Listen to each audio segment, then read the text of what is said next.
3 BHK flat for sale, Kakatiya hills, Jubilee hills. Property details అన్నీ కూడా మీకు నేను క్లియర్గా ఎక్స్ప్లెయిన్ చేస్తాను. వీడియో స్కిప్ చేయకుండా చివరి వరకు చూడండి. ఈ ప్రాపర్టీ కాకతీయ హిల్స్ అంటే మనకి జూబ్లీ హిల్స్ చెక్ పోస్ట్ నుంచి మాదాపూర్ వెళ్తుంటే రోడ్ నెంబర్ 36 ఎండ్ అయిన తర్వాత Kavuri hills and Kakatiya hills అనే లొకేషన్ ఉంటుంది. Jubilee ridge hotel back side ఉన్న ప్రాంతాన్ని కాకతీయ హిల్స్ అని అంటారు. ఇక్కడ ఒక 3 BHK flat brand new ready to move స్టేజ్లోనైతే సేల్కి అయితే వచ్చింది.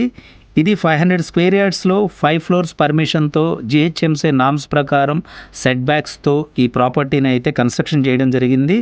ఇందులో ఈచ్ ఫ్లోర్ 1 ఫ్లాట్ మాత్రమే ఉంది. ఇందులో మనకు వచ్చేసి first floor and 5th floor అవైలబుల్గా ఉంది. Good ventilation and prime location, very near to హైటెక్ సిటీ అయితే ఉంటుంది. మనకి Jubilee Hills metro station and Madhapur metro station రెండు కూడా జస్ట్ వాకబుల్ డిస్టెన్స్ లోనే ఉన్నాయి. ఈ ప్రాపర్టీ మీకు నచ్చినట్లయితే డిస్క్రిప్షన్ లోని అన్ని డీటెయిల్స్ చదివిన తర్వాత మాత్రమే సైట్ విజిట్ కోసం కాల్ చేయండి, లేదా డిస్క్రిప్షన్ లో ఇచ్చిన వాట్సాప్ లింక్ ద్వారా ప్రాపర్టీ ఐడి మెన్షన్ చేస్తూ మీ పేరు, మీకు ఎగ్జాక్ట్ రిక్వైర్మెంట్ తెలియజేస్తూ మెసేజ్ డ్రాప్ చేయండి. పర్ఫెక్ట్ ప్రాపర్టీతో మా టీం మిమ్మల్ని కాంటాక్ట్ చేస్తుంది. మా ప్రాపర్టీ మీకు నచ్చినట్లయితే మా ఛానల్ని సబ్స్క్రైబ్ చేసుకొని ఫాలో అవ్వండి. మరిన్ని ప్రాపర్టీస్ కొనాలన్నా, మీ ప్రాపర్టీ బెస్ట్ ప్రైస్కి అమ్మాలన్నా స్క్రీన్ పైన కనిపిస్తున్న నెంబర్కి కాల్ చేయండి. Thank you for watching.